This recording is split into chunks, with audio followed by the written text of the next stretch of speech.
हनुमान जयंती की शाम को दिल्ली के जहांगीरपुरी इलाके में हुई हिंसा के मामले में अब तक दोनों पक्षों की तरफ से 23 गिरफ्तारियां हो चुकी हैं। लगातार हो रही इन गिरफ्तारियों के बीच पुलिस की टीम कुछ आरोपियों को गिरफ्तार करने गई थी, तभी कुछ लोगों ने पुलिस पर हमला कर दिया, पथराव कर दिया। आखिर कौन हैं वो लोग जो दिल्ली को दहला रहे हैं? देखिए खास रिपोर्ट।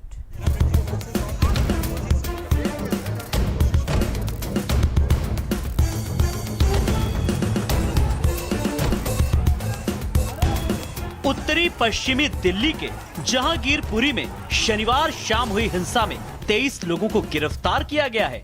जहांगीरपुरी इलाके में घटी हिंसा में 8 पुलिसकर्मी और एक नागरिक घायल हो गए थे, जिसमें हिंदू और मुस्लिम दोनों समुदायों के लोग शामिल हैं। तो वहीं आज दिल्ली पुलिस सीसीटीवी के आधार पर पहचाने गए आरोपी सोनू को गिरफ्तार करने गई थी कि तभी कुछ अराजक तत्वों ने दिल्ली पुलिस पर पथराव कर दिया और आरोपी सोनू मौके से फरार हो गया।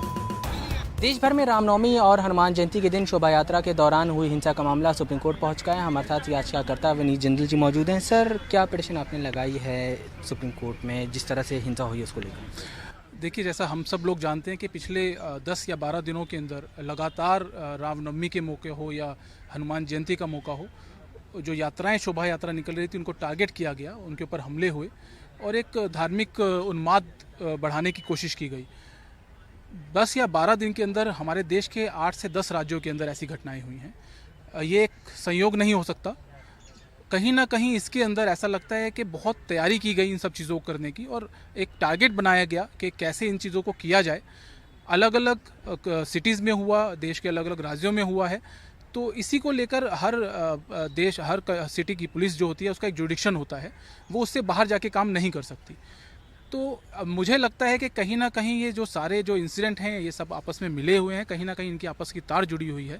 तो मैंने इसीलिए ये एक पिटीशन फाइल किया है माननीय सर्वोच्च न्यायालय के सामने, जिसमें मैंने आग्रह किया है कि इन सब इंसिडेंट्स की एक जॉइंट इन्वेस्टिगेशन होनी चाहिए कि कहीं जो इसके अंदर जो लोग इन्वॉल्व हैं या जो विदेशी ताकतें जो हमारे देश को नुकसान पहुँचाना चाहती हैं वो यहाँ काम कर रही हैं। पीएफआई या आईएसआई संगठन जो हैं उनका भी इन्वॉल्वमेंट कहीं ना कहीं बहुत सारी चीज़ों में आ रहा है। तो मैंने कहा है सर्वोच्च न्यायालय से कि इसकी इन्वेस्टिगेशन एनआईए को सौंपी जाए। वहीं इस मामले में आज दिल्ली पुलिस के कमिश्नर राकेश अस्थाना ने प्रेस कॉन्फ्रेंस करके दिल्ली वासियों से अपील की, कहा कि दिल्ली वाले अफवाहों पर ध्यान न दें। 23 लोगों की गिरफ्तारी अब तक हो चुकी है। जहांगीरपुरी घटना की हर एंगल से जांच के लिए हमने 14 टीमों का गठन भी किया है। भारत समाचार के सवाल, कौन है दिल्ली के दहशतगर्द? कौन है आखिर दिल्ली के दुश्मन? कौन दहलाना चाहता है दिल्ली? दिल्ली में दरार डालने वाले कौन? पुलिस से भी नहीं डरते पत्थरबाज। दिल्ली पुलिस कितने भी दावे कर ले, लेकिन दिल्ली की जनता के मन में अभी भी कई सवाल हैं जिसका जवाब देने में दिल्ली पुलिस असमर्थ है। अलग अलग राज्यों की अगर बात की जाए तो स्टेट पुलिस जो है वो लगातार काम कर रही है, गिरफ्तारियां भी हुई हैं और बुलडोजर तक चलाए गए हैं। आपको क्यों लगता है कि इस मामले में एक सेंट्रलाइज्ड जो है जांच होनी चाहिए? देखिए, जब आप बात करेंगे अलग अलग राज्यों की तो अलग अलग राज्यों का इन्वेस्टिगेशन करने का तरीका और पुलिस का जो जुरिडिक्शन होता है वो एक लिमिटेड होता है। आप उससे बाहर जाके काम नहीं कर सकते।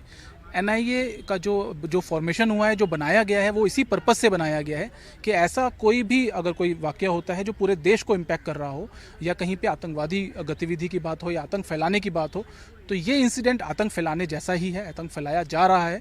तो इसलिए मैंने कहा है कि एनआईए का जो जुरिडिक्शन है वो पूरे देश के अंदर है, बहुत व्यापक है, फ्री हैंड से वो काम कर सकती है, उसके ऊपर कोई लिमिटेशंस नहीं है।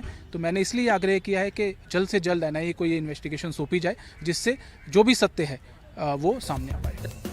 कुछ लोग सोशल मीडिया के जरिए शांति भंग करने की कोशिश कर रहे हैं, तो वहीं पुलिस का कहना है कि सोशल मीडिया पर भी कड़ी निगरानी रखी जा रही है और गलत सूचना फैलाने वालों के खिलाफ कानूनी कार्रवाई की जाएगी। दिल्ली से अवैस उस्मानी के साथ ब्यूरो रिपोर्ट, भारत समाचार।